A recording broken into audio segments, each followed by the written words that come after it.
त्याग तरी ऐसा करा अहंकारा दौडावे. फार उच्च कोटीची साधना ही वारकरी संप्रदायाची.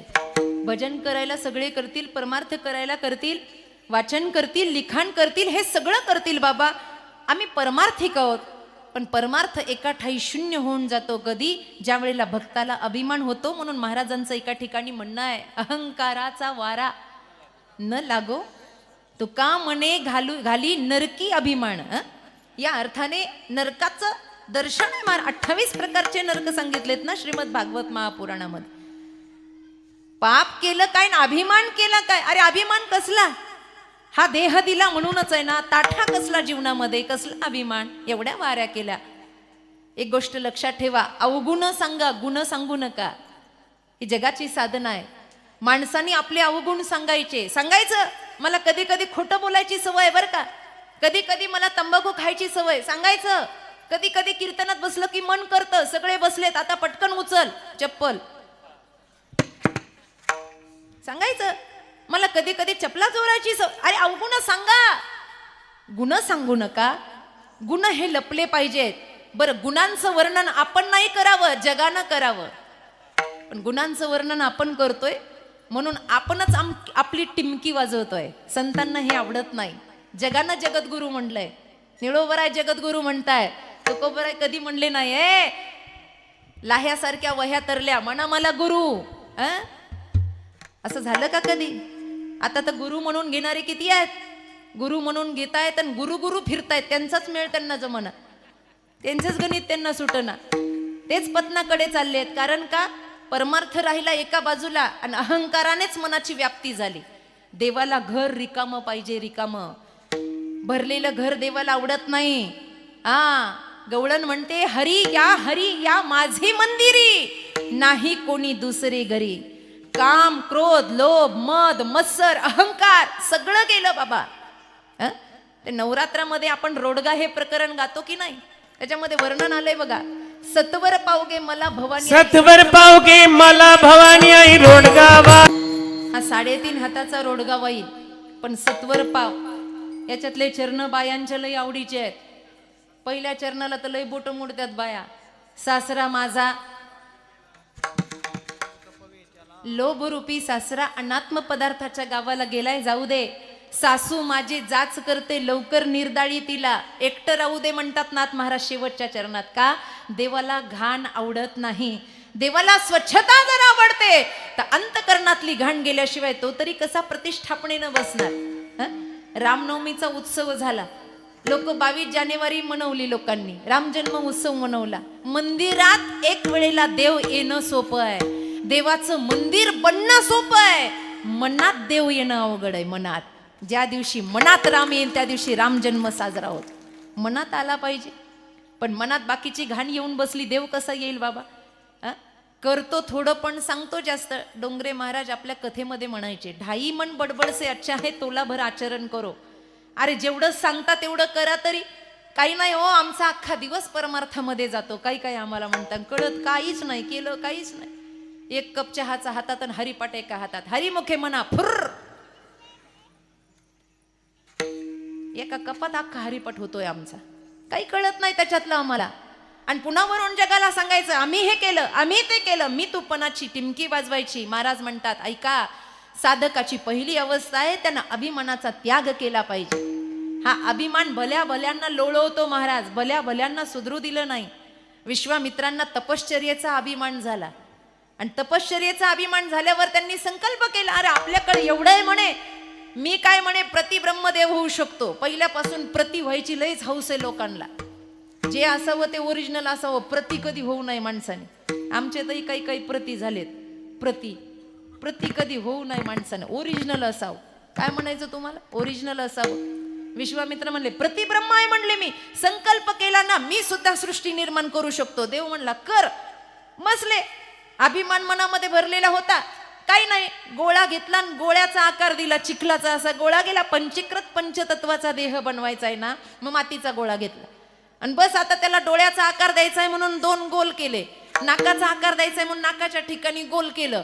आणि बाकीचं आता करायचंय. आली ना महाराज, रंभा आलीच की नाही, धड भरली. विश्वामित्रा रंभेसाठी झाला कुत्रा. आली महाराज अप्सरा. पतन झालं की नाही, तिच्या मागे पळावं लागलं की नाही, का अभिमानानं सगळं पतन झालं महाराज. मग परत रडत बसले. देवा म्हणे माझ्या हातून हे काय झालं. भगवंत म्हणले ही तुझी परीक्षा होती, पण तू परीक्षेत नापास झाला, तपश्चर्येनंतर तुला त्या ठिकाणी अभिमान आला म्हणे. बस आता काही होत नाही. भगवंताला प्रार्थना केली. अहो म्हणे आता हा गोळा तयार केला, हा वाया तरी जाऊ देऊ नका म्हणे, माझ्या अभिमानाची का होईना आठवण राहू द्या. भगवंताने सांगितलं ठीक आहे, या गोळ्याला कलियुगामध्ये जास्त महत्व राहील. कुठंही उद्घाटन असेल तर तुझाच गोळा वापरला जाईल. मार्गशीर्ष महिन्याचा उपवास असले तरी तुझ्याच गोळ्याचा घट मांडला जाईल. कीर्तनकार गावात आला की त्याच्या महत्वाच्या पाकिटासंग तुझाच गोळा दिला जाईल. काय नाव आहे त्याचं? श्रीफळ. तुम्ही अजूनही नारळ सोडल्यावर बघाल 3 छिद्र आहेत त्याला. विश्वामित्र कृत झालेला हा अर्धवट गोळा, त्याला कलियुगामध्ये नारळाला श्रीफळ हा शब्द वापरला. सगळं ऐश्वर्य भक्तीचं, पण फक्त पतन झालं ते फक्त अभिमानामुळे.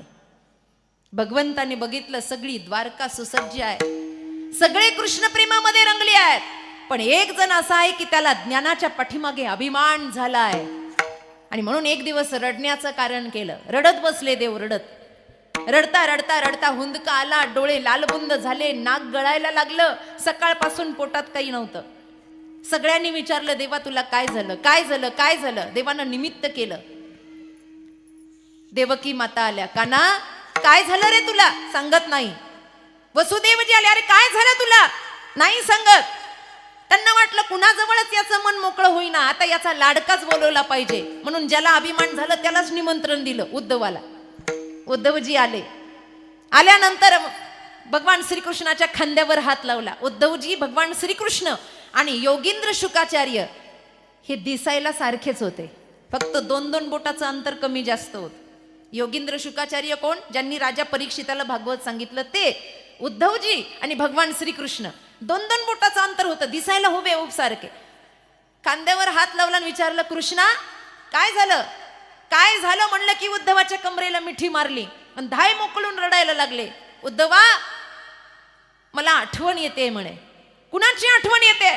अरे इकडे सगळं आहे म्हणे, या मथुरेमध्ये सगळं आहे, सगळं आहे म्हणे, सगळी व्यवस्था आहे, पण एक कमी आहे म्हणे. काय? माझी यशोदा आई माझ्या तोंडावरून हात फिरवायला नाही म्हणून मला रडू येते म्हणे, मला आईची आठवण येते म्हणे. उद्धव हसायला लागले. वेड आहेस का? कृष्ण म्हणले अरे मीच एकटा रडतो असं नाही, माझी आई सुद्धा माझ्या प्रेमात वेडी झाली आहे. मला 11 वर्ष 54 दिवस माझ्यावर नितांत प्रेम करणाऱ्या माझ्या गवळणींची मला आठवण येते आहे, या सगळ्या गोपबाळांची मला आठवण येते. मी करू काय सांग ना उद्धवा. उद्धव म्हणला जगाचा दाता आहे, पण आज रडायला लागला. शोभतं का म्हणे तुला हे मोहात पडणं? अरे जगाला मोहातून काढणार आहे ना तू, तुला शोभतं का? भक्तीचा स्पर्श नव्हता, ज्ञानाचा अभिमान झालेला होता. भगवंताच्या या सगळ्या लीला भक्तांची अभिमान घालवण्यासाठी, बाकी काही नाही. मरमर आहे देवाची, त्याला आवडत नाही भक्ताला अभिमान झालेला. त्याग करा म्हणतो तो, सहज होत नाही, काहीतरी कृती करावी लागते. जरासं लक्षपूर्वक ऐका, या सप्ताहाचं प्रयोजनच हे आहे. उद्धवजी म्हणले काय करू तुझ्यासाठी सांग.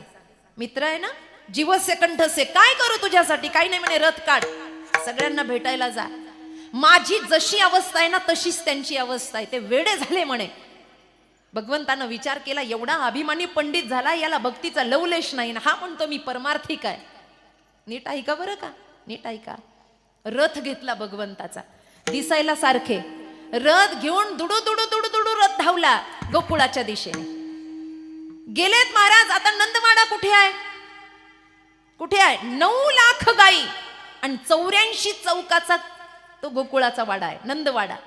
कुणाला विचारावा तरी विचारलं एखाद्या त्या वाटसरूला, रुको भैया नंद बाबा का घर कहा है? त्यानं कुतूहलानं पाहिले, दिसतंय कृष्णासारखं, पण हा कृष्ण नाही आहे, कारण याच्या डोक्यावर मोराचा मुकुट नाही आहे. दिसतो पण कृष्ण नाही. कृष्ण असता तर त्याला काय ओळख नसती का या जमिनीवरची? तो काय एवढा शहाणा झालाय का? त्या भोळ्या बाबड्यानं सांगितलं कोण आहे रे तू, आणि तुला नंदवाडा माहिती नाही, तुला नंदाचं घर माहिती नाही, यशोदेचं घर माहिती नाही? जरा रथाच्या मागे वळून बघ म्हणे, रथाच्या मागे. तुम्हाला पटेल न पटेल मला घेणं देणं नाही, शास्त्रात असंच वर्णन आलं, रथाच्या मागे वळून बघ म्हणे. काय? की नदी जी वाहते ना, नदी ती यमुना नव्हती बरं, ती दुसरी एक नदी होती. ही नदी जी वाहते ना, ही नदी जिथे सुरू होते तिथं नंदवाडा आहे. या उद्धवाने विचारलं, अरे यमुना जी का तो मैंने दर्शन कर लिया? अरे बोले पागल, वो यमुना नहीं, ये दूसरी नदी है. बोले कौन सी? हे यशोदा आईच्या डोळ्यातलं वाहलेलं पाणी आहे जे नदीच्या रूपात परिवर्तित झालं. एवढी ती वेडी झाली आहे कृष्ण प्रेमामध्ये. उद्धवाला नवल वाटलं, महाराज या आईच्या डोळ्यातल्या पाण्याची नदी तयार होते, आईचं प्रेम कसं असेल. थोडासा धक्का बसला पण अभिमान गेला नव्हता. नंदवाडा आला आणि रथावरून खाली उतरले. नंदवाड्याच्या उंबरठ्यावर उभा राहिले आणि आवाज दिला, मा ओरी जशोदा मैया कहा हो? ओ मैया मैं उद्धव कृष्ण का मित्र आया हूं. कृष्णाचा मित्र आहे, आलोय मी आई, निरोप घेऊन तुला बघायला आलोय. थोडा वेळ थांबला, धीर गंभीर शांतता, पण काही क्षणातच भिर्र अशी काठी फेकून मारली आतून. बाजूला सरकले, अंगावर आली असती, कानात जवळून काठी गेली आणि मग अतिशय वाकलेली एक म्हाताऱ्या अवस्थेतली यशोदा राणी अशी वाकत वाकत पुढे आली आणि म्हणते कसे, ए वेड्या, आई बापानं रीत भात शिकवली नाही का? अरे एवढ्या मोठ्यानं आरडतो का? पाळण्यात झोपलेला माझा कृष्ण उठेल रे, त्याला आताच दूध पाजून मी झोपी घातलंय. आता मात्र पायातली ताकद गेली उद्धवाच्या. जो तिथे नांदतो आईला अजून तो झोक्यात दिसतोय. अरे रोज त्याला लोरी गातीये, रोज त्याला लोणी खाऊ घालते, हात दुखतात माझं मंथन करता करता. पण माझ्या कृष्णाला ताजं लोणी आवडतं रे, आत्ताच कसा बसा झोपी घातलाय. उद्धवाला वाटलं आई वेडी झाली, पाहिलं तर पाळण्यात एक देव आणि तिथून देवाला भेटून आलाय. काय आहे महाराज हे, काय आहे ही भक्ती. इथे दुसरा धक्का बसला. अर्धी पायातली ताकदच गेली आणि मी ज्ञानी आहे याचा अभिमान अर्धा सरला, पण अर्धा अजून बाकीच होता. यशोदा आईचं स्वरूप पाहिलं, डोळे भरून आले. आता कळलं देव आईसाठी का रडला म्हणून, आता कळलं. बाहेर आले आणि एकाला विचारलं, गवळणी कुठे आहे? बोले जाओ मधुबन में बैठी है. जाओ. येता येता कृष्णाला सांगितलं होतं, कृष्णा मला जास्त वेळ नाही, मी असा जाईल आणि असा येईल, असा जाईल आणि असा येईल, मला वेळ नाही, मला अध्यात्म चिंतन करायचं असतंय, मला ग्रंथ वाचायचे असतात. कृष्ण म्हणले तू जा, कधी काय येईना पण तू जा.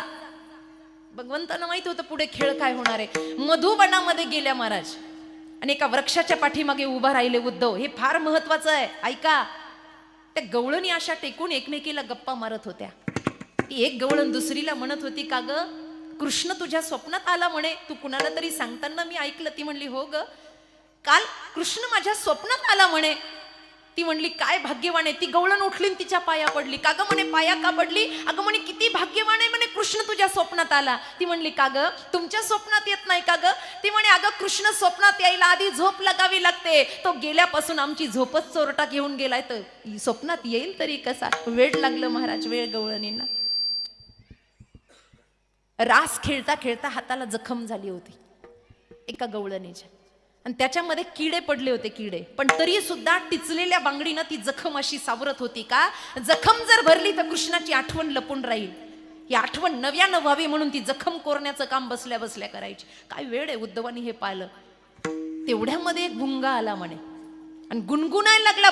भुंगा भ्रमरगीत झालं भागवतामध्ये. ते गुणगुणायला लागल्यानंतर त्याला बघितल्यावर गवळणी तटस्थ झाल्या आणि एकाच आवाजात सगळ्या म्हणल्या, आला बाई हा काळा, हा पण आपल्या काळ्याप्रमाणेच काळा आहे. आपला काळा नाही का, आतूनही काळा वरूनही काळा. ब्रह्मज्ञान जाग झालं उद्धवांचं. उद्धव म्हणले शेण काढणारे गवळणी देवाला काळ म्हणतात.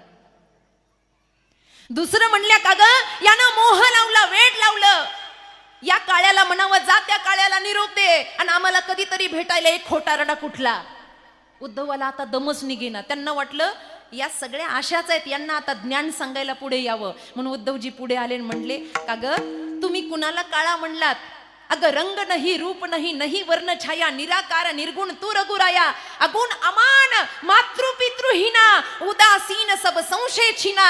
रामायण म्हणतं, शास्त्र म्हणतं त्याला रंग नाही आहे. मग तुमचा काळा रंग आला कुठून? त्याला गुण आला कुठून? तुम्ही म्हणतात की त्यानं मोहामध्ये टाकलं. अगं तो निर्मोही आहे. गवळणी म्हणल्या, उद्धवा तुझं ज्ञान तुझ्या जवळ गुंडाळून ठेव. बरोबर आहे तुझं. निर्गुण निराकार आमच्यासाठी आकाराला आला. तो गुण रहित आहे, बरोबर आहे, त्याच्यामध्ये एकच सद्गुण नावाचा गुण आहे, बाकी त्याच्यात कोणतेच गुण नाही आहे. तो आमच्यासाठी आला, आमच्यासाठी आकाराला येऊन तो साक्षात परब्रह्म ठरला. आणि जेव्हा वेदाची भाषा तत्वज्ञानानं गवळणी बोलायला लागल्या ना, उद्धव तिथंच चक्र येऊन पडले महाराज. तिथेच जो आसा गेला की आसा येणार होता ना, 7 महिने उठलाच नाही. 7 महिने तिथून उठलाच नाही. वेड लागलं भक्तीचं वेड. आणि 7 महिन्यानं कसा बसा उठला आणि रथावर बसून आला. कृष्ण दारातच उभे होते. ते म्हणले, महाराज, ओ शास्त्री महाराज आलेत का? नमस्कार. रडायला लागले उद्धव. म्हणले, कसलं शास्त्रन, कसलं ज्ञान देवा. अरे भक्तीनं वेड केलं मला, भक्तीनं वेड केलं. ज्या दिवशी अभिमान जातो ना, त्या दिवशी राहत फक्त परब्रह्म, अभंगाचं दुसरं चरण. काय पाहे उरले ते. एकदा घाण निघून गेली ना, मग जैसा तैसा राय. म्हणून एक अभंग आहे तुकोबरायांचा, उरला उरे विठ्ठल, देह नवे मी हे सरे, मनोनी लाहो करा काळ सारा. या अभंगातलं प्रमाणे उरला उरे, काय पाहे उरले ते. अरे विठ्ठलाशिवाय दुसरं काही उरतं का बाबा? काहीच उरत नाही ना. मग वेगळं काही करण्याची गरज नाही. आज इथं वडीलधारी मंडळी सगळी भजनी मंडळातली बसलेली आहे, सगळी साधना करणारी मंडळी आहेत. एवढ्या 51 वर्ष सुरू झालंय. बापू काका तिकडे बसले आहेत आमचे, लगेच तिकडे पाहू नका तुम्ही, इकडे बघा. ही आपली परमार्थिक अवस्था आहे ना बाबा. इथे आपण काहीतरी शिकलं पाहिजे, प्रसाद काहीतरी घेतला पाहिजे ना. का हुरुबाई हुरण पंढरपूर, कहा गए तो का नाही, क्या लाये तो कुछ नाही, तेलही गेलं तुपही गेलं आणि हातात आलं धुपटणं. वर्तमानात किती काळ बिघडलाय माणसाचा. दिवसेंदिवस माणसाची नुसती हाड हाड हाड हाड हाड हाड. काय चालू कीर्तनात जर कुत्रं आलं तर आपण काय म्हणतो त्याला? चालू कीर्तनात कुत्रं आलं तर काय म्हणतो? नाही येत कुत्रं. चालू कीर्तनात कुत्रं आलं तर काय म्हणणार आपण त्याला? काय घाबरायला लागलेत लोक, जसं काही इथं दंड भेटणार आहे का ग? चालू कीर्तनात कुत्रं आलं तर काय म्हणणार आपण त्याला? हड कुत्र्याला नाही, ते मंत्र्याचं असल्यावर आहो हाडा आहे. अहो हाडा नंतर आपलं साधं कुत्रं आलं तर हाड म्हणून त्याला अहो हाडा.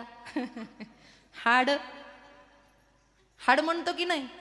कुत्र्याला काय लागतं? कुत्र्याला कुत्र्याला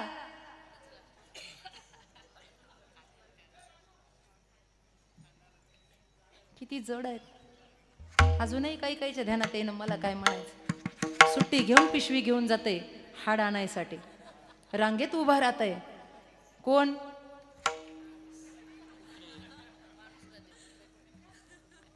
कोण ग? कुत्र. शाबाश. हाड हाड आहे की नाही? शेवटी त्या हाडातून रक्त तर निघत नाही, हिरडीचं रक्त निघतं महाराज. विषयाचे समसुख, बेगडाची बाऊली, अभ्राची सावली जाईल रया. काही नाही आहे. म्हणून मंथन करायचं सांगितलं. मंद्राचलाचं मंथन झालं होतं, समुद्र मंथन. वासुकी आणि त्यावेळेला भगवंतांनी कच्छ अवतार धारण केला होता, ते मंथन झालं. त्या मंथनामधून 14 रत्न निघाली म्हणे. त्यातलं सगळ्यात पहिलं जे निघालं ते होतं विष. मंथन सुरू झालं की पहिले विषच निघतं, पहिले विष निघतं. मग ते मंद्राचलाचं असो की ते भक्तीचं असो. हरिपाठात एक मंथन सांगितलंय, पाठ असेल आपल्या सर्वांच्या. मंथोनी नवनीता तैसे घे अनंता. मंथन करायचं सांगितलं की नाही? मग मंथन केलं की बाबा पहिले त्याच्यातून विष निघतं. समाजातलं विष, अंतकरणातलं विष पहिल्यांदा बाहेर येतं. कारण का? परमार्थाचं मंथनामध्ये पहिलं विष निघण्याचं कारण आहे, परमार्थ हा सुरुवातीला कडू आहे, शेवटी गोड आहे. संसार सुरुवातीला गोड आहे, पण शेवट मात्र कडू आहे. विठ्ठल विठ्ठल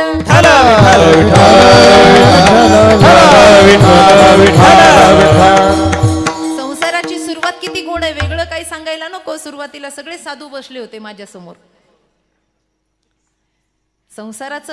संसाराची सुरुवात किती गोड आहे, किती गोड आहे. आता नवीन जमणाऱ्याला विचारा किती गोड आहे, मोबाईलच खाली ठेवीत नाही. एवढं बोलत खड्ड्यात पडायची वेळ येते त्याची, असंही ते पडणारच आहे. पण इतकं बोलतं महाराज. बुटा सुटा सहित मारुतीच्या मंदिरात जातं, तसाच मारुतीनं बूट काढून मारला पाहिजे. पण त्या दिवशी त्याचा देवपणा सिद्ध असतो, त्याला देव म्हणतात. बरोबर आहे की नाही? नवरदेव देवच म्हणतात ना त्याला. सुरुवात किती गोड आहे, पण शेवट कडू आहे. परमार्थाचं सुरुवात हलाहल प्यावं लागलं म्हणून निळकंठ नाव झालं. गोरेश्वराचं मंदिर आहे इथे. ऐका, पण शेवटी काय निघालं हो? शेवटी अमृत निघालं की नाही? हे मंथन आहे, मंथन. या मंथनामध्ये माणसानं घाबरलं नाही पाहिजे. मंथन होऊ द्या. वेगवेगळा चढ उतार स्वभावामध्ये येईल. मग घोडा येईल, घोड्या इतकी चंचलता येईल. उचेश्रवा नावाचा घोडा आहे. ऐरावतासारखं मोठं पण भेटेल. मग लोक म्हणतील, वा महाराज काय बोलता, वा महाराज तुमचा आवाज ऐकायसाठी 5 किलोमीटर वरून लोक आले आहेत. ऐरावतासारखा मोठेपणा भेटल, लक्ष्मी सारखं ऐश्वर्य भेटेल, सगळं भेटेल हो, सगळं भेटेल. पण जो थांबला नाही त्याच्याच जीवनाचं अमृत होईल. हे मंथन आहे महाराज. अमृत त्याच्याशिवाय भेटत नसतं. जसं समुद्र मंथन झालं तसं एक भक्तीचं मंथन आहे. मग ऐका, हे मंथन करता करता अनादी कालाचे वाईट संस्कार मनावर बसलेले आहेत. या संस्काराचा प्रभाव वाढेल, प्रभाव. मग भजनात मन लागणार नाही. भजन करायला लागलं की डोळं झाकल, झोप येईल, हातातून माळ सुटेल, आपण केलेला नियम भंग होईल. महाराज म्हणतात, होऊ द्या, होऊ द्या, हळूहळू हे सरेल. त्या विषम जडाला पुढे येऊ द्या. पण एकदा भरी भक्ती परिपक्व झाली की मात्र त्याला स्थान देऊ नका. अभंगाचं तिसरं. अंतरीचे विषम जाळ, अंतरीचे विषम जाळ, अंतरीचे विषम जाळ, अंतरीचे विषम जाळ, अंतरीचे विषम जाळ, अंतरीचे विषम जाळ, अंतरीचे विषम जाळ, अंतरीचे विषम जाळ.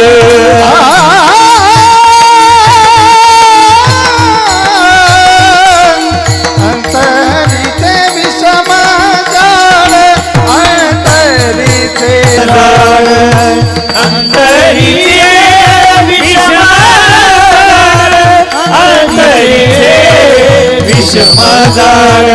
ओ येऊ पुढे न द्यावे, येऊ पुढे न द्यावे, पुढे न जावे, पुढे न जावे. अंतरीचे विषम जाळ, येऊ पुढे न द्यावे. मग जैसा तैसा आहे, मग जैसा तैसा आहे, मग जैसा तैसा आहे, मग जैसा तैसा आहे. मग जैसा तैसा आहे, मग जैसा तैसा आहे.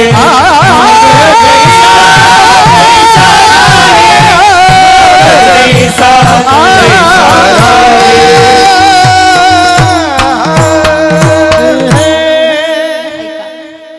अंतरीचे विषम जाड, मनातलं कपट पुढे येऊ देऊ नका. एक गोष्ट लक्षात ठेवा, कितीही कपट केलं तर जगापासून लपेल, देवापासून लपणार नाही. आम्ही नेहमी गंग नावाच्या कवीची कविता म्हणत असतो. तुम्ही एकदा टाळ्या वाजवा, मी म्हणते ते पार पुन्हा वाजवल्या तशाच. अगं तालावर वाजवा म्हणते मी, अशी वाजवा. हा,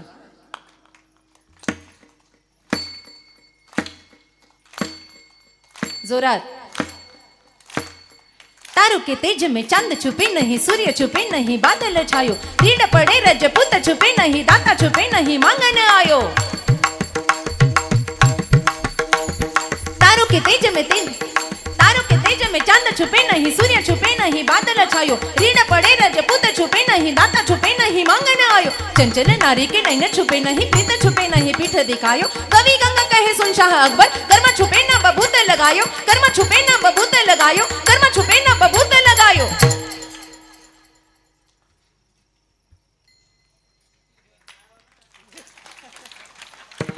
बरं, काय कळलं तुम्हाला? आणि मग कशाला वाजिल्या? कशाला आम्ही टाळ्या वाजीत जाऊ? तारो के तेज में चंद्र छुपे नाही, आभा मंडळात किती तारे आले तर चंद्र लपत नाही, आभाळ दाटून आल्यावर सूर्य लपत नाही, अंगाला राख लावल्यावर कर्म लपत नाही, तसं कितीही कपट केलं तर देवापासून लपत नाही. मग कपटी का राहायचं? अंतरंगातला मळ देवाला माहिती नाही का? तो काढून द्यायचा महाराज. म्हणून आपल्याकडे सप्ताह सुरू झाला की प्रथा पडते, माणसं भेटली की एकमेकाला म्हणा, काय म्हणा? जय हरी म्हणा, रामकृष्ण हरी म्हणा. साधू भेटला की म्हणा ओम नमो नारायण. याचा अर्थ काय माहितीये? साधूला साधू भेटला की तू आणि मी नारायण स्वरूप आहे, अहरह सूर्योपासित. याचा अर्थ असा आहे, आपण सूर्याचे उपासक आहोत, आपण भगवतीचे उपासक आहोत, तुम्ही आणि आम्ही नारायण स्वरूप आहोत. एखादी स्त्री भेटली, जय हरी, तुम्ही आणि मी हरी स्वरूप आहोत असं म्हणायचंय मनातले विकार घालवण्यासाठी. पण आमचा काला होस तरच रामकृष्ण हरिया. काला झाला की मेरे अंगणे में तुम्हारा क्या काम है. लगेच आपली कॅसेट बदलते महाराज. विकार आहेत ना हे मनातले विकार. एकच कथा सांगते आणि पुढे जाते, विराम द्यायचा आहे, आपली वेळ संपत आली आहे. ते शिष्य होते म्हणे, एक ज्युनियर आणि एक सिनियर, एक जुना होता आणि एक नवा होता. आता नव्याला काही गुरुकुलातले नियम माहिती नव्हते, कसं राहायचं, कसं बोलायचं, कसं वागायचं. हे जुने शिष्य असतात ना, फार संतापी असतात महाराज. ते नव्याला टिकूच देत नाहीत गुरुकुलात. आता जे राहिलेत त्यांना अनुभव आहे, जे नवे आलेत ना त्याला उठलं तरी लातन, बसले तर बुक्की. जुनेलाही अवघड असतात. आता आम्ही राहिलोय स्वामीजींकडे, आम्हाला माहिती आहे ना, नवी कोण आलं का ते एवढं असं जुनं बी तसं शहाणपणा करतं महाराज. मग ते दोघांना एक दिवस मधुकरीला पाठवलं. आता मधुकरीला पाठवल्यानंतर नदीच्या पलीकडे गाव होतं, ते दोघंही गेले महाराज मधुकरीला. आता गेल्यानंतर तिकडून मधुकरी आणली, पावसाळ्याचे दिवस होते, गच्च नदीचं पात्र भरलेलं होतं. आणि येता येता एक जुनं एक नवं, त्या नदीच्या काठावर एक बाई रडत होती. मग एवढी रडत होती, मोठ्या मोठ्याने आरडाओरडा करत होती. आता त्या नवीन जो शिष्य होता ना त्याला दया आली, आणि दया आल्यानंतर तो तिच्या जवळ गेला आणि म्हणला, ताई काय झालं तुम्हाला रडायला? जुनं म्हणलं, ए तसं बायांना बोलायचं नसतंय बघ कपडे घातल्यावर, लांब हो. तो म्हणला, अरे बोलल्यानं काय होतंय? बोलल्यानं काही होतंय का? आरती रडते ना, आपल्या आई सारखी आहे ना म्हणे. तसं जमत नाही म्हणे, बाजूला हो म्हणे, नाही तर मी गुरुजींना तुझी तक्रार करेल ना, आश्रमातून काढून देईल. तो म्हणला, दिलं तर दिलं, मी बोलणार. तो गेला, विचारलं, ताई काय झालं तुम्हाला? ती म्हणली, अहो लहान लहान पिलं आहेत घरी म्हणे, दूध पाजायला जायचंय, नदी भरून आली म्हणे, कसं जायचं म्हणे दादा, आता इथून सगळं कसं जायचं? तो म्हणला, थांबा मी व्यवस्था करतो. तो जरासा पुढे गेला आणि नदीचा प्रकोप पाहिला, लाटा किती अंतरावरून येत आहेत, कशी भरणी भरतीये हे सगळं त्यानं पाहिलं. आणि तो म्हणला, आपल्या आवाक्याच्या बाहेर नाही आहे, आपण हिला मदत करू शकतो. त्यानं ती खांद्यावरची जुळी घेतली आणि जुन्या शिष्याकडे दिली. ते लागलं असं डोळे वटारून बघायला त्याला. म्हणला, काय करतोय, माझ्याकडे कशाला ओझं दिलं? आपली परंपरा आहे, नव्यानं ओझं सांभाळायचं असतं, जुन्यानं नाही. जुन्यानं फक्त खायचं असतं. तो म्हणला, थोड्या वेळ घे ना. म्हणला, कशाला? म्हणला, त्या ताईंना मला खांद्यावर घ्यायचंय. म्हणला, वा, अरे आपल्यात बोलायला जमत नाही. म्हणला, तू खांद्यावर घ्यायला लागलास. म्हणला, तिला संन्याशी आहेस का कोण आहे? म्हणला, दंडधारी आहेस का कोण आहे? तर म्हणला, मला माहिती नाही, आता धर्म माझा हा सांगतोय तिला उचलायचं आणि मला खांद्यावर घ्यायचंय, बाकी काही नाही. तिच्या पिलांना दूध पाजलं की मी सुटलो म्हणे त्याच्यातून. त्यानं एवढी बडबड केली त्या जुन्यानं महाराज, त्या नव्यानं तिला अलगद उचललं बहिणीप्रमाणे आणि खांद्यावर बसवलं. आणि नदीच्या त्या जड पात्रातून तो पुढे निघाला. हा पाठीमागून एवढ्या शिव्या देत होता तिला. म्हणला, तुझ्याकडे बघितलंच पाहिजे, तू धर्म भ्रष्ट झाला, आचरण भ्रष्ट झाला. नाही नाही ते शब्द बोलला महाराज. तीर पार केला, खाली उतरवलं बाईला, तिच्या घराजवळ सोडलं. तिची पिलं अर्थात बाळ दुडू दुडू आली, त्यांनी आईला मिठी मारली. तिने तिला जवळ घेतलं, पाळणा फुटला, दूध पाजलं. यानं त्याच्या खांद्यावरची झोळी घेतली आणि गुरुच्या आश्रमाकडे निघाला. तरी याची बडबड चालूच, तू असं केलं, तू तसं केलं. बाईला कुठं खांद्यावरच घेत असतात का आणि तिला कडेवरच घेत असतात का? त्यानं सांगितलं, भाऊ मी खांद्यावर घेतलीही आणि सोडली आहे, पण तू काही अजून बाईला सोडायला तयार नाही. माझ्या खांद्यावर बसली सुद्धा आणि उतरली सुद्धा, पण तू जे बाई मनामध्ये धरली आहे अजून ती सुटायला तयार नाही. सांगा, संन्यास कोणता मोठा असेल, त्याग कोणता मोठा असेल, विकार कोणता मोठा असेल? अरे मनातले विकार निघून गेले पाहिजे. आणि ते विकार जाण्यासाठी एकच शस्त्र वंदनीय महाराजांनी आपल्या हातामध्ये दिलं, त्याचं गुणगान करूयात. विठोबा रखुमाई, जय विठोबा रखुमाई, जय विठोबा रखुमाई.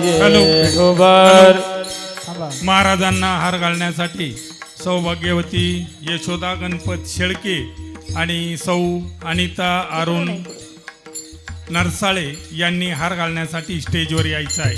विठोबा यशोदा गणपत शेळके जय जय विठोबा रखुमाई आणि विठोबा अनिता नरसाळे जय हो अनिता आडाव नरसाळे चला लवकर चला विठोबा रखुमाई विठोबा रखुमाई जय जय विठोबा रखुमाई विठोबा अनिता आडाव थांबा शेळकेबाई थांबा त्यांना येऊ द्या रखुमाई विठोबा रखुमाई विठोबा रखुमाई तुकाराम शेठ थांबा विठोबा रखुमाई दोघांना येऊ द्या.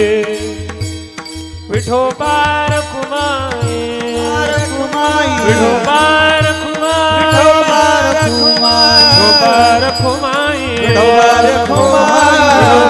रखुमाई विठोबा रखुमाई हरी हरी विठोबा रखुमाई विठोबा रखुमाई विठोबा रखुमाई विठोबा रखुमाई विठोबा रखुमाई विठोबा रखुमाई विठोबा रखुमाई विठोबा रखुमाई विठोबा रखुमाई विठोबा रखुमाई विठोबा रखुमाई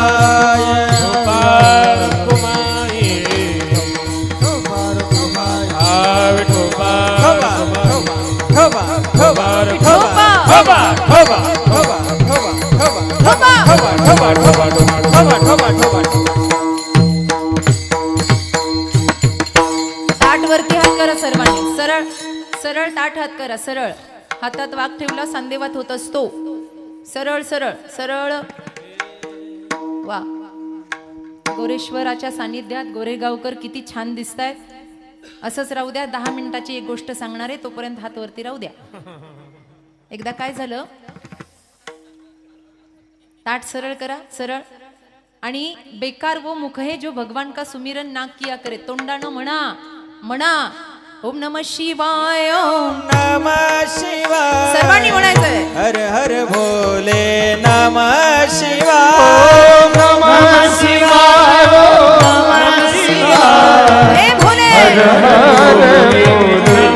शिवाय नमः शिवाय नमः शिवाय जय हो हर हर भोले नमः शिवाय नमः शिवाय नमः शिवाय हे शंभो नमः शिवाय गंगाधरा शिव गंगाधरा हर हर भोले नमः शिवाय गंगाधरा गंगाधरा हर हर भोले नमः शिवाय जटाधरा शिव जटाधरा हर हर भोले नमः शिवाय जटाधरा शिव जटाधरा हर हर भोले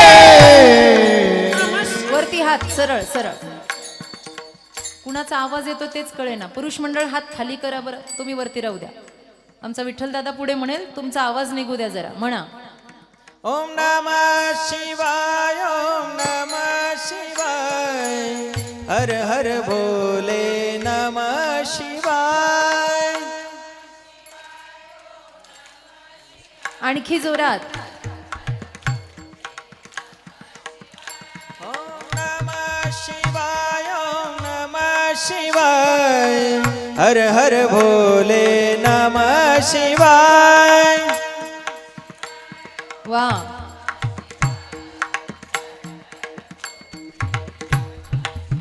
छान खूप गोड आवाज आहे ग तुमचा हात खाली करा आता तुम्ही दोन्हीपैकी ज्याचा आवाज चांगला येईल त्याला कीर्तन झाल्यावर जेवायला भेटत ताट वरती हात करा पुरुष मंडळ सर्वांनी हा बघू आता आवाज कुणाचा चांगला येतो हा ओम नमः शिवाय ओम नमः शिवाय हर हर भोले नमः शिवाय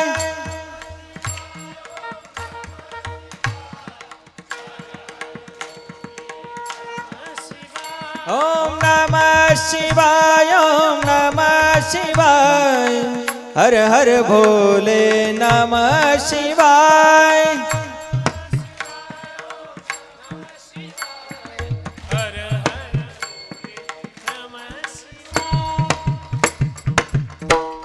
ते डगा फुटल्यावर कसा आवाज येतो तसा भदभद आवाज येऊ लागला हे बघा, किती गोड आवाज जीव ओवाळून टाकतो तुमच्यावरून मरावण तुमच्याच पोटाला जन्माला यावं हा? एकदा सगळ्यांनी जोरदार भजन करा मस्त ओम नम शिवाय ओम नम शिवाय हर हर भोले नमः शिवाय नमः शिवाय ओम नमः शिवाय हर हर भोले नमः शिवाय ओम नमः शिवाय ओम नमः शिवाय हर हर भोले नमः शिवाय ओम नमः पार्वती पते हर हर छत्रपती शिवाजी महाराज की धर्मवीर संभाजी महाराज की भारत माता की वंदे मोरेश्वर भगवान की ओम नमः शिवाय ओम नमः शिवाय हर हर भोले नमः शिवाय नमः शिवाय ओम नमः शिवाय हर हर भोले नमः शिवाय ओम नमः शिवाय ओम नमः शिवाय हर हर भोले नमः शिवाय हर हर भोले नमः शिवाय कलियुगाच्या प्रकोपामध्ये मनाची आणि बुद्धींची धूळधाण झाली महाराज म्हणून एका ठिकाणी एका प्रमाणात महाराज म्हणले तुका म्हणे इह लोकीच्या व्यवहारे नका डोळे धुरे हा धूर समुंचय झालाय आणि धूर साचला की काजळी येते काजळी आल्यावर पारदर्शकता राहत नाही की मी तूपणाची काजळी डोळ्यावर येऊन बसली आहे महाराज मनादी पटलावर येऊन बसली आहे आणि म्हणून जे पिंडी ते ब्रह्मांडी दर्शन व्हायला भाग नाही जे ब्रह्मांडामध्ये ते पिंडामध्ये आहे जेवढ्या नद्या बाहेर आहेत तेवढ्या आतमध्ये आहेत रक्ताभिसरण संस्था बघा जेवढी पर्वत आहे तेवढी आतमध्ये आहे जेवढं विश्व बाहेर आहे तेवढं आतमध्ये आहे देव आहे हृदय मंदिरी शोधून पाहे बाहेर शोधायची गरज नाही तुझं आहे तुझं पाशी हं? ना वो हमसे दूर थे ना मैं उनसे दूर था बस आता न था नजर तो नजर का कसूर था तो जवळ आहे पण बघण्याची दृष्टी नाही आहे तो जवळ आहे पण समजण्याचं ज्ञान नाही आहे तो जवळ आहे पण अंतकरणाची पवित्रता नाही आहे ती पवित्रता झाली की भगवंत तोच आपल्या ओऱ्या स्वरूपामध्ये राहतो अभंगाचं शेवट म्हणे शुद्ध मन तुका म्हणे शुद्ध मन तुका म्हणे शुद्ध मन तुका म्हणे शुद्ध मन तुका म्हणे शुद्ध मन तुका म्हणे शुद्ध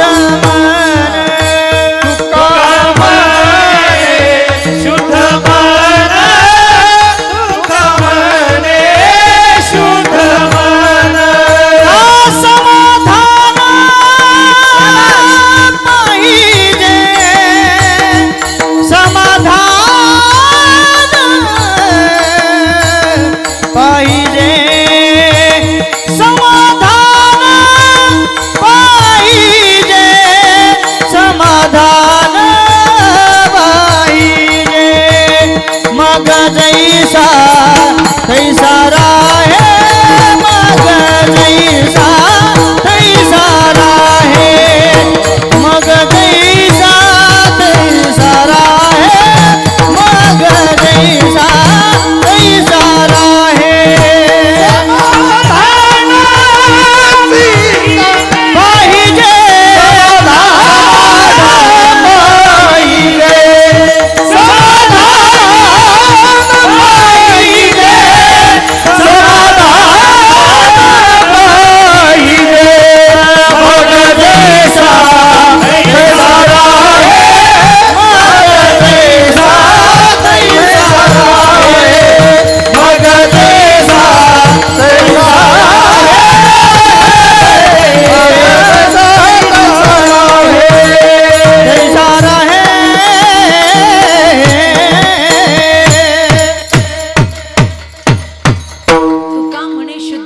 समाधान पाहिजे हे सगळ्यात मोठी अवस्था आहे समाधान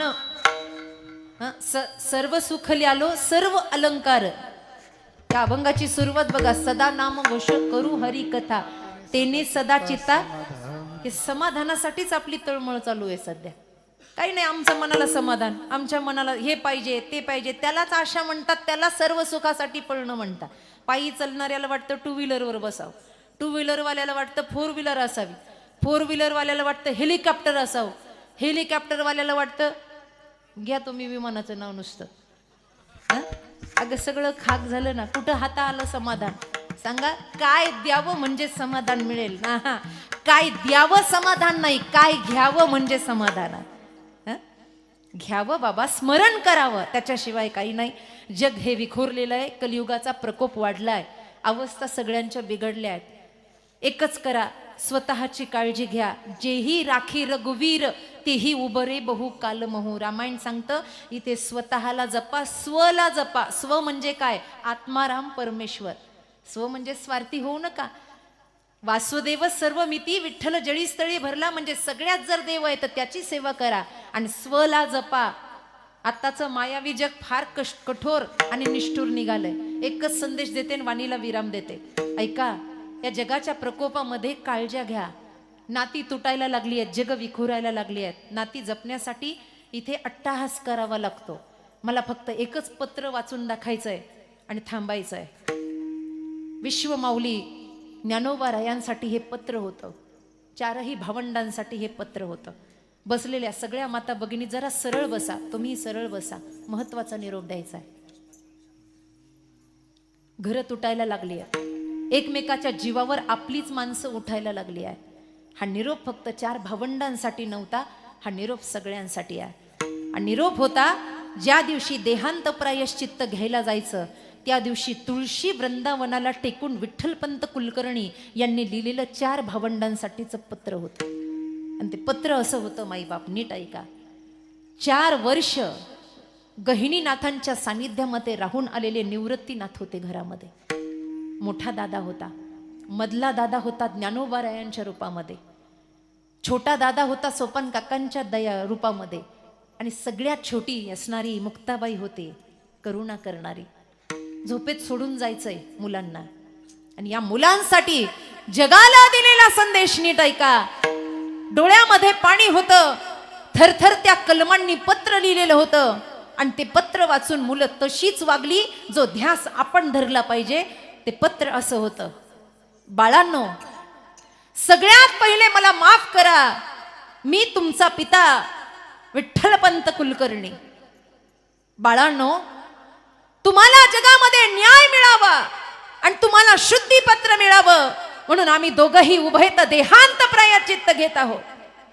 बाळांनो, तुमच्यासारख्या सुविधा आम्हाला उपलब्ध करता आल्या नाही, अर्थात तुम्हाला सुख देता आलं नाही, यासाठी आम्ही क्षमा अपराध मागतो. आम्ही आईबाप आहोत. पण ऐका, आम्ही जातोय बाळांनो, तुमच्यासाठी हा निरोप आहे, नीट ऐका. पहिला निरोप होता आई बाप गेलेल्या घरातल्या मोठ्या मुलासाठी.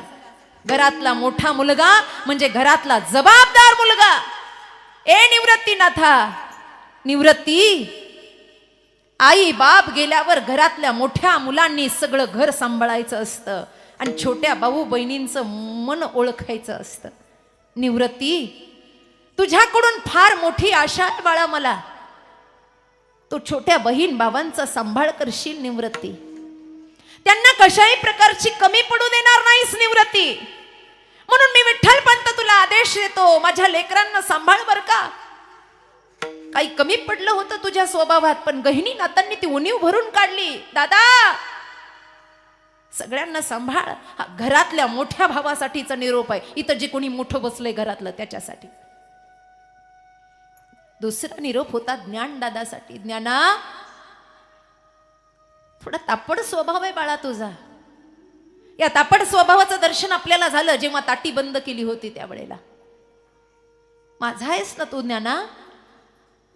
मग बाबांची एक गोष्ट लक्षात ठेव बाळा, ज्या घरातले आई बाप जातात ना, त्या घरातल्या मधल्या भावानं फक्त मोठ्याचं ऐकायचं असतं. दादा जसं म्हणेल तसं करायचं असतं. माझा निवृत्ती फार सद्गुणी आहे ज्ञाना, त्याचं ऐकशील ना तर जगाचा अंधकार दूर करायला तुला परम पवित्र आशीर्वाद भेटेल. माझ्या निवृत्तीचं ऐक ज्ञाना. त्याचे विचार डावलू नको. तिसरा निरोप होता सोपान काकासाठी. सोपाना, आईबाप असले की सगळे हक्क मागायचे असतात रे. ज्या दिवशी आईबाप जातात ना तेव्हा छोट्या भावाने फार हट्ट करायचा नसतो मोठ्याकडे. दिलं ते खायचं असतं, फार त्रास द्यायचा नसतो. त्यांच्या कार्यात त्यांना मदत करायची असते, फारच माझं माझं करत बसायचं नसतं. महाराष्ट्राच्या पावनभूमीतला हा भावंडासाठीचा निरोप आहे विठ्ठलपंतांकडून. सोपाना, तुझे दोन्हीही मोठे भावंड फार सद्गुणी आहेत, त्यांना छळायचं नाही बाळा. तिथं समजून सांगायला काही आई नाहीये आणि बाबा नाहीयेत बरं तुमच्या जवळ. तुम्ही आता एकटे आहात पोरांनो, एकमेकाची काळजी घ्या. आणि सगळ्यात महत्वाचा निरोप होता मुक्ताबाईसाठी. मुक्ते, एकच कर ग, तुझ्या बाबाचं म्हणणं ऐक, तुझ्या आईचं म्हणणं ऐक. जगाच्या पाठीवर ज्या दिवशी घरातले माईबाप जातात ना त्या दिवशी बहिणींनी भावाची आई व्हायचं असतं मुक्ते. आणि तू या तिघांची आई हो, एवढं सार्थकी प्रेम लाव. तुझ्या आई बापांचं म्हणणं आहे. सांगा, हा निरोप कुणासाठी आहे? काय म्हणतंय कलियुग? ईदभर बांधासाठी सख्खा भाऊ जीवावर उठलाय. बहिणी प्रॉपर्टीसाठी आईच्या मैतीला यायला तयार नाही. अरे खाक झालं जीवन तुमचं. कोणती स्टेट, कोणती दौलत. एकदा भावाच्या तोंडावरून हात फिरून बघा, किती माया भेटते. तुम्ही सुद्धा जो निरोप आपल्याला दिलाय ना या मातीमध्ये, तो निरोप आपल्या बहिणींसाठी वापरा. कुणी नसतं त्यांचं. एकदा घर सोडलं की आपणच असतो. आई बापानंतर कितीतरी संसार असे फाटलेत. आम्ही कीर्तन करतो ना पुण्यस्मरणाची, त्याच्यात लिहून येतं. बहिणी आल्या नाही महाराज, थोडं बहिणीवर बोला. भाऊ नाही आले महाराज, तेव्हा लाज वाटते. अशा कीर्तनाला आपण आलोय, लाज वाटते. तेव्हा कोणत्या घरात आलोय आख्यायिका मांडायला? कुणाला सांगायला आलोय? का झोपलाय समाज? हे प्रबोधन नाहीये, हे पत्र आहे. हे पत्र आहे त्या सिद्धेश्वराच्या साक्षीनं लिहिलेले पत्र आहे. आणि म्हणून आई बाप गेल्यानंतर मोठा इतिहास घडला आणि चारही भावंड अशी घडली की आज जग तरतय तर या संतांच्या नावावर तरतय. असं त्यांनी आई बापाचं नाव सांभाळलं. आणि यालाच आई वडिलांचं खरं पिंडदान म्हणतात. लक्षात घ्या, हे सप्ते त्याच्यासाठीच आहेत. इथे एखादी बहीण घडावी, एखादा भाऊ घडावा, इथे आई वडिलांची सेवा व्हावी, गोब्राह्मणाची सेवा व्हावी, गुरूंची सेवा व्हावी, तत्वनिष्ठ शिष्य घडावा. आणि माऊलींच्या महाराष्ट्रात आपण नाक कापून घेऊ नये याच्यासाठी हे अध्यात्म आहे. बाकी काही नाही आहे, वेगळं काही नाही आहे. इथे हेच शिकायचं आहे आपल्याला. म्हणून वारकरी संप्रदाय ही जिवंत प्रेरणा आहे आणि एक ज्वलंत ज्योत आहे जी माणसाला घडवण्याची ताकद ठेवते. इथे भले भले जर घडले असतील तर मनातला मळ काढा, त्याच्याशिवाय समाधान नाही. म्हणून वंदनीय तुकोबराय ज्ञानोबरायांची संस्कृती जपा. 51व्या वर्षाचा सप्ताह होत असताना मनात काल्याच्या कीर्तनाच्या दिवशी चांगले संकल्प करा की 52व्या वर्षीचा सप्ताह करताना आम्ही कुठोतरी अवगुणांना विसरू आणि सद्गुणासहित माय ज्ञानेश्वरीचं पारायण करू. तेव्हा झाला गोरेश्वराचा सोहळा. दुसरा काही वेगळा करण्याची गरज नाही. हा सोहळा यानं रंगतो बाबा. आणि म्हणून या सद्विचारांसहित या ठिकाणी सगळी गायक वादक भावंड आहेत, सगळी चोपदार आहेत, टाळकरी आहेत. आपण सगळ्या भक्तिमती आया आहात. आमचे काका नागरे काका, बापू काका यांना मी कोटी कोटी धन्यवाद देते की त्यांच्यामुळे मला एकाच वेळेला एवढ्या आयांचं दर्शन झालं. सगळे गोरेगावकरांना त्यांचं ऋण व्यक्त करते. या कीर्तन सेवेसाठी गुळंजवाडीचा आमचा शिंदे परिवार, आमचा संजू भाऊ शिंदे, त्यांचा संपूर्ण परिवार आमच्यावर नितांत प्रेम करणारा या कीर्तनासाठी आलाय. पंचकृषीतली काही मंडळी आली आहेत. सर्वांचं ऋण व्यक्त करते. वाणीला विराम देते. ज्ञानेश्वर माऊली ज्ञानराज माऊली, ज्ञानेश्वर माऊली ज्ञानेश्वर माऊली विठ्ठल जय जय विठ्ठल जय जय विठ्ठल. बोलिले रे तुझे वेडे वाकुळे क्षमा अपराध महाराज तुम्ही नाही विचारिला अधिकार. क्षमा अपराध महाराज तुम्ही सिद्ध तुका म्हणे ज्ञानेश्वरा रामाया. क्षमा अपराध महाराज तुम्ही